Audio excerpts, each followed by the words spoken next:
yearly arrival of Madden NFL football signals the end of the summer sports doldrums. And though this year's release ushers in another year of hard-hitting football, the additions and improvements don't make a huge difference to the core experience. A few tweaks make it easier for video football novices to jump right into the gridiron action, but this is largely the same experience with granular changes only Madden aficionados will appreciate. Madden NFL 11 is another solid entry in the long-running franchise that does a good job of building on its established foundation, but doesn't reinvent the oblong-shaped ball. He lets it go.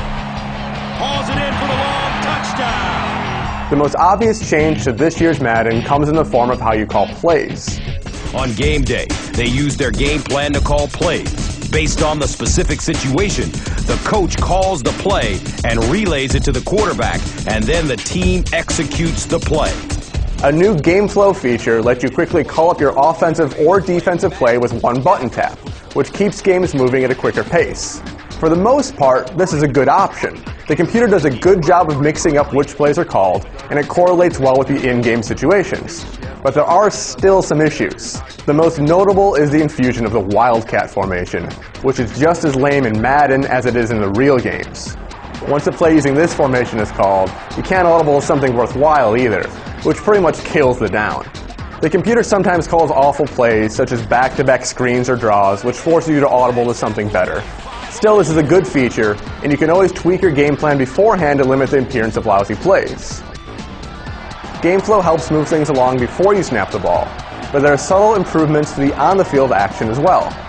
The biggest change is to the artificial intelligence.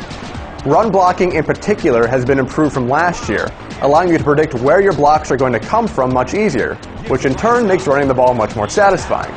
On the defensive side, cornerbacks no longer get repeatedly fooled by slant routes.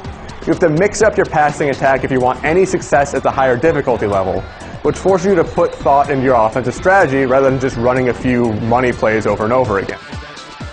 Improved AI also makes it harder to cheese your way down the field by running quarterback sneaks. Despite these improvements, there are still noticeable issues. Quarterbacks have a tendency to spray the ball at times, turning what should be an easy 5-yard dump-off into a cover-your-eyes, Jamarcus Russell caliber disaster. As improved as the offensive line is, there are still plays in which your linemen block absolutely no one. It's maddening when you drop back to pass and have 4 defensive players tugging on your arms before you even have a chance to breathe. Finally, you can still substitute a fast wide receiver in for your quarterback to exploit the defense. Trying to sack someone who is significantly faster than the average quarterback is a Sisyphean task, so unscrupulous players can use this strategy to run circles around their opponent. There is one new mode in this year's Madden, but it's not very interesting. Ultimate Team gives you a roster full of second-tier NFL players, and you earn bigger names by winning games, either against a friend in online play or by taking on the computer. Clawing your way to the top is a cool concept, but this mode fails for one very important reason. It's not fun to play as no-name players. The best part of Madden is taking control of your favorite franchise with your favorite players and building a Super Bowl champion. Ultimate Team takes away that appeal. It's hard to have an emotional attachment to a team when your quarterback is Kevin O'Connell and your running back is some scrub from a college called Liberty. There's also a Madden Moments mode in which you replay the best games from last season. This is a great concept because it's a lot of fun to recreate dramatic comebacks or turn the tables on history and change an aggravating outcome. But this too has issues. The most egregious problem is that you can't restart in the middle of a game. So, for instance, when you're trying to mount a colossal comeback as the Dolphins against the Saints, your first play is a long 4th down.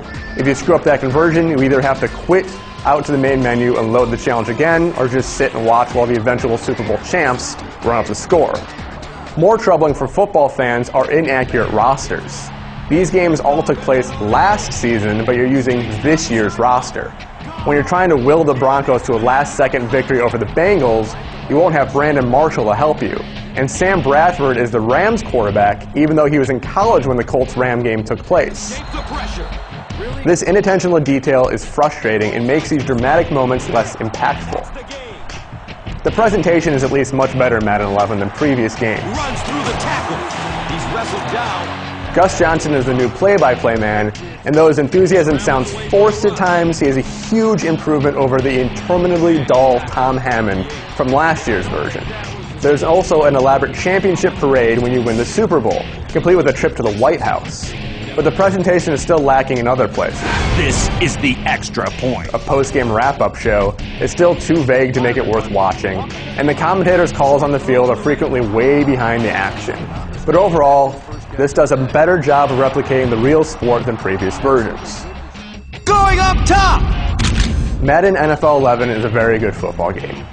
The streamlined play calling helps keep the action moving at a steady pace, and the improved AI and more realistic physics ensure this is the closest Madden has ever come to replicating the real sport. But there are still some issues that keep this from being a must-buy for those unsure if they need another virtual football game. The pointless new Ultimate Madden mode doesn't add anything of substance to the package, and there are enough small quirks and flubs during the game that it can distract at times. Still, Madden 11 is another fun addition of the long-running franchise.